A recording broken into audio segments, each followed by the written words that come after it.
Olha, agora eu vou te fazer uma pergunta. Você é daquele tipo de pessoa que, quando acorda, a primeira coisa que faz é pegar no celular? Pois é, essa é a realidade de muita gente, principalmente dos jovens que não conseguem viver sem o aparelho. Ou eles acham que não conseguem, né, Aline? Porque a humanidade sobreviveu até hoje sem esses aparelhos. Agora, com o avanço da tecnologia, parece que ninguém consegue desgrudar. É isso que eu ia falar, não só os mais jovens, né? A gente que tá mais veinha também é complicado a gente passar uma hora assim longe do aparelho, né? Esse é um dos temas de hoje na nossa série especial da semana, Desacelera. Dá para desapegar, dá para exercitar o desapego sim. E o nosso Pedro Neville, que está preparando esse material incrível aqui para a edição das 10, ele é uma dessas pessoas que já acorda, ó, com o olho ainda abrindo, aquela luz da tela do celular já invadindo a cara dele. Ele me contou isso mais cedo e foi atrás também das principais causas dos transtornos de ansiedade, em especial nos adolescentes. Vamos ver. Como é que vocês veem esse tema, ansiedade? Cara, a primeira coisa que eu penso em ansiedade, escola, né? É a primeira coisa que eu penso. Em relação ao que é prova? Nossa, tudo. Preste atenção na aula, prova. Eu acho que uma pressão que eles sofrem em relação a avaliações, aos exames que eles têm de prestar, os afeta hoje, nessa geração, de um modo muito mais agravado do que afetava a minha. Eu recebo bastante criança e adolescente e às vezes eu vejo criança que está no 5º ano que a escola já está fazendo ranking para o vestibular. São umas coisas assim. Eu não consigo fazer atividade do dia a dia. Pensando na prova? Sim. E aí, como é que você resolve isso? Não resolvo, só faço a prova. Só passa depois da prova? Só que por eu estar nervosa, dá um branco, sabe? Aí eu olho, conhecimento da cabeça. E aí na hora que eu saio da sala, eu falo, caraca, aquela coisa... Ela tá tão atenta às preocupações e aos problemas que ela começa a não conseguir executar tarefas mesmo simples. Eu acho que a escola tem de se repensar. O que é uma avaliação hoje em dia, o que nós queremos extrair daqueles alunos, o que eles podem oferecer hoje a partir de uma escola que para eles, para muitos deles, parece obsoleta. Então imagina, uma geração que é uma geração muito acelerada. Você os coloca numa cadeira como essa e o professor expõe um conteúdo que muitas vezes é um conteúdo que para eles está desgarrado. Esse já é um desafio do docente. Para eles, ter um celular sobre a mesa, numa disposição como essa, por exemplo, já leva aquele olhar ser direcionado por um aparelho que está o tempo inteiro disputando a atenção.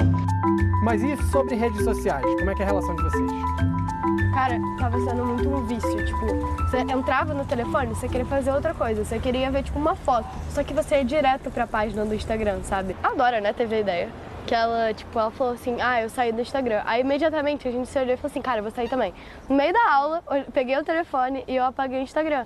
Sabe, quando você fica o dia inteiro em casa sem fazer nada, aí no final do dia você vai lá, aí você vê, assim, o que seus amigos fizeram, o que as pessoas fizeram, e bate aquele, sabe? Você fica meio triste. E também tinha muita pressão no Instagram. De você ver, tipo, meninas bonitas, tudo, comidas que você quer comer, tipo, coisas assim, sabe? E aí você ficava, cara, por que eu não tenho isso? E muitas vezes na rede social, o que a gente vê não é compatível com a realidade. A gente vê um recorte. A pessoa que só coloca foto de viagem, a pessoa que tem uma vida fantástica. Olha como a vida dela tá dando certo e a minha não. Há um culto à imagem que é muito maior do que a minha época. Então essa ansiedade de coloquei um texto, publiquei uma foto, eles ficam ali o tempo inteiro com uma certa velocidade imediata para ter um retorno. E isso, obviamente, causa graus de autoestima mais baixa, um possível gatilho para casos de ansiedade, depressão e assim por diante. Então vocês duas saíram do Instagram e outras amigas, você não saiu? Não. Porque você se lida bem com o Instagram? Isso varia muito de pessoa para pessoa, por exemplo. Isso. O fato de eu seguir muitas pessoas que têm corpos considerados totalmente perfeitos, o padrão. O padrão não é algo que me incomoda especificamente. Tipo, ok, tá ali, não sou essa pessoa, tô feliz comigo mesma e isso não me afeta. Cara, sinceramente, eu fico muito menos preocupada, tipo, porque antes, vamos falar assim, você posta uma foto e não tem tanto, tipo, like, você fica vendo like lá por 1000 horas, você fica, tipo, dando refresh, até você ver quanto, tipo, você tem, e cansa isso. Então, aquele like na foto que eu posto, aquele comentário dizendo que, que legal, como a sua vida é fantástica, isso me gera uma sensaçãozinha de prazer. Só que o nosso cérebro, ele não é bobo, ele quer mais. Né? Então, a tendência é que entre nesse ciclo vicioso mesmo. Caçar likes porque na verdade ela é uma pessoa ansiosa que está buscando incessantemente, ou então às vezes não só ansiosa, mas com baixa autoestima, porque ela precisa postar e receber várias curtidas para que ela se sinta um pouco melhor. E o celular, a gente cada vez mais sabe disso, ele é uma fonte eterna de informações e de comparações e de cobranças. Oi, bom dia. Posso falar contigo rapidinho? Obrigado. Você está sempre digitando e andando? Quase sempre. Não, agora eu tô falando pessoal. Pessoal. E resolve coisas de trabalho também o tempo todo? Tudo ao mesmo tempo. Eu acho que as pessoas estão percebendo que estão usando de uma maneira muito excessiva as tecnologias no dia a dia. Isso está trazendo até mal, porque, por exemplo, você vai num show, você fica vendo o show por trás de uma tela de um celular.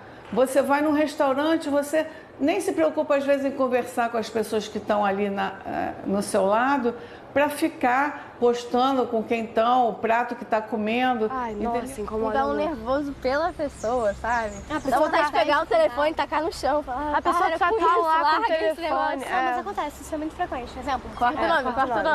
A festa inteira rolando um mundo em volta dela e ela lá. No telefone, E aí incomoda quem tá querendo que essa pessoa interaja. Exato. E se você fala, não, tô bem aqui. Acaba que ela não curte o próprio momento, era melhor tu ficar em casa. Cara, na verdade é uma escapatória. Tipo, você não tá se divertindo no lugar, Instagram.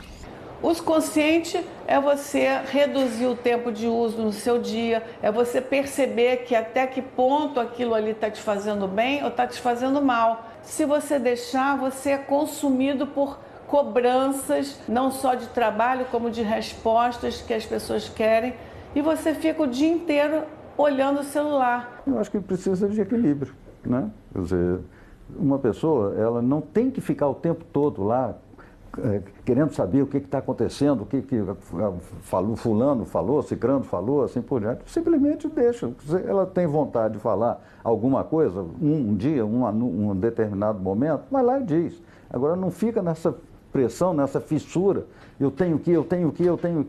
Né? Eu acho que não tem que nada, ela faz aquilo que, num determinado momento, ela pode querer fazer ou não fazer.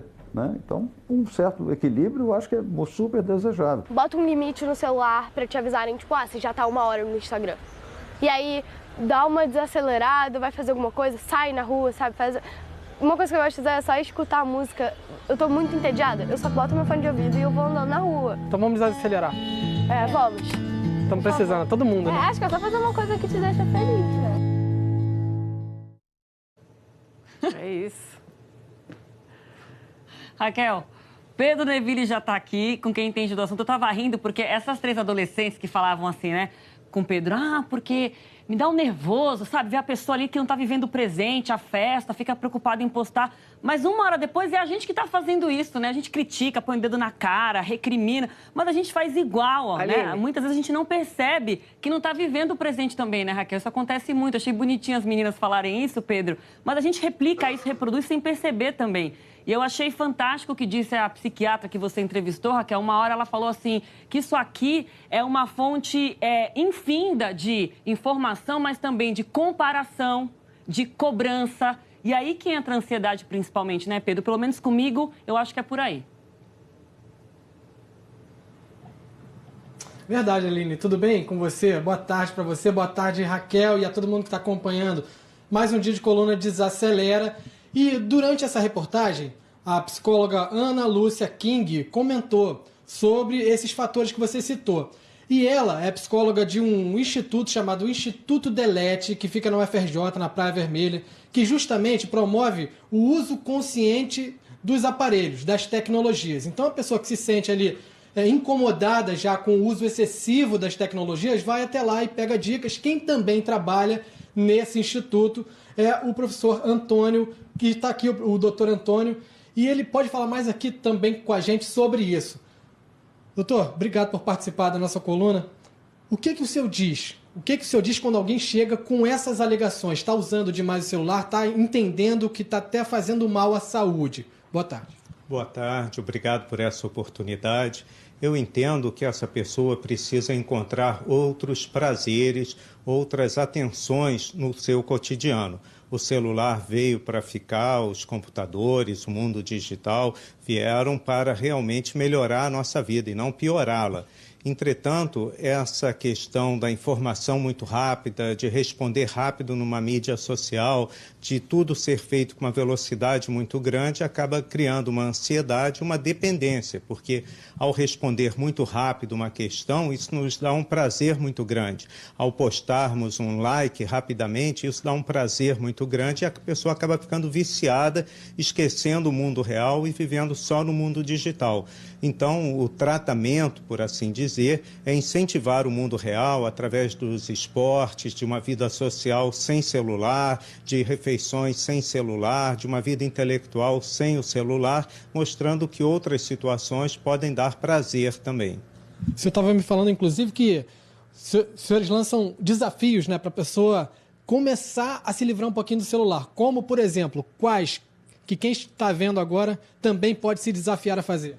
Por exemplo, ver um filme sem celular, esperar o filme terminar para checar o seu celular, ter uma refeição com a família sem celular, 1 hora sem celular, ler um capítulo de um livro sem o celular, enfim, pequenas situações onde o prazer pode ser encontrado. Atividade física, praticar uma ginástica, um esporte sem celular, isso acaba ajudando muito a ter prazer em outras coisas. Obrigado. Será que a gente consegue? Agora, antes de devolver para vocês, eu pergunto também o seguinte: tem muitos jovens, o senhor estava comentando comigo, que vão até o Instituto alegando que são viciadas em jogos. Não só jovens, mas principalmente. E nesse caso, como é que o senhor avalia? Primeiro, mostrar ao jovem, à família, que o jogo ele é feito para a pessoa ficar viciada. As etapas, as festas nas etapas, a comemoração, as luzes, o colorido, tudo isso é para a pessoa ficar viciada no jogo. Então, todos nós temos que ter muito cuidado com os jogos eletrônicos, porque eles viciam. Depois, incentivar aquele adolescente, que na grande maioria são adolescentes, a praticarem esportes, a terem outras atividades que podem dar o mesmo tipo de prazer, sem ser o prazer do jogo eletrônico, que acaba prejudicando a saúde. Muitos acabam trocando o dia pela noite, começam a não escovar mais dente, a não tomar banho, a se alimentar na frente do computador. E o que é pior, são as redes sociais que só comentam jogos. Então, os jogadores começam a competir entre si e criar um novo jogo, que é ser melhor do que o outro. Obrigado, então. Agradeço muito. Vamos procurar, então, prazer em outras atividades, não é, Aline e Raquel? Aliás, amanhã, no último dia da nossa série de reportagens, a gente vai falar justamente sobre isso. Terapias para desacelerar. Ótimo, Pedro. Quanta gente não precisa, né, encontrar caminhos aí para ter uma vida mais tranquila, para encontrar como ficar mais de bem com a vida, sem depender da aprovação dos outros, sem depender de nada eletrônico ali para estar bem. A gente agradece mais uma vez, obrigada também ao seu entrevistado. E, Pedro, vou te falar uma coisa, me despedi do Tassos, mas vou chamar ele aqui de volta, porque não dá pra gente falar de tecnologia, né, Aline? Sem Tassos. Então, Tassos volta aqui, já que o nosso assunto hoje é essa questão da ansiedade por conta do celular. E vou te perguntar, Tassos, a gente viu aí, a Aline estava falando, várias adolescentes aí, né, nessas voltas aí com curtidas, com Instagram, com etc. Quero perguntar para você, que está sempre com o celular na mão, sempre com o tablet na mão, se você consegue, não vou perguntar um dia, porque é impossível, mas, olha lá, algumas horas, você consegue ficar sem o aparelho? Raquel, culpadíssimo, me declaro aqui. Uma coisa que eu faço, criei o hábito, é de, na hora de dormir, colocar em modo avião, modo offline, porque eu já tive dificuldade com isso. Então, eu tenho um aplicativo que regula o sono, mas também deixo completamente desativado nessa hora. Para mim, é sagrado. E trazendo aí a discussão, então, que o Pedro propôs, eu quero apresentar umas telas de uma pesquisa que foi feita e publicada em 2018, inclusive por uma fabricante de celular, fazendo uma leitura de como as pessoas encaram esse dispositivo. Então, o seguinte, a primeira pergunta foi sobre as pessoas que se declaram, na realidade, que o celular, elas passam mais tempo com o celular do que com as pessoas importantes na vida dela. E o Brasil tem 36% de pessoas que dizem isso. O celular é, digamos, tão importante que o resto fica, né, abandonado. Na sequência, tem uma segunda tela que fala que o smartphone é o meu melhor amigo. As pessoas disseram isso. O smartphone é o meu melhor amigo. E o Brasil tem 37% de participantes que fizeram essa declaração aí, um pouco acima dos Estados Unidos e da França, só a Índia está lá em cima. Só que o Pedro falou dos mais jovens, as adolescentes participaram da reportagem, temos também essa resposta, só que na geração Z, os Generation Z, que consideram o smartphone o melhor amigo. E aí, dispara, no mundo inteiro. No Brasil, quase metade dos jovens, geração Z, dizem que o smartphone é o seu melhor amigo. E para fechar, uma última pergunta, uma última declaração, que é importante ter uma vida independente do smartphone. E aí sim a consciência chama a atenção, né? As pessoas sabem disso, 48% dos brasileiros concordam com essa frase. Nesse evento aqui foi interessante porque tem todas as aulas de programação, de tecnologia, mas ao mesmo tempo centenas de programadores participaram de corrida, teve o running aqui, aula de yoga, aula de HIIT, então teve de tudo que eu pude ver por aqui. Realmente é um assunto importante, a gente tem que prestar atenção e se controlar. Existem ferramentas que ajudam a controlar o tempo no telefone. Se observe mais, é um bom começo. Tassos Veloso, muito obrigada. Boa Califórnia para você. Aproveite.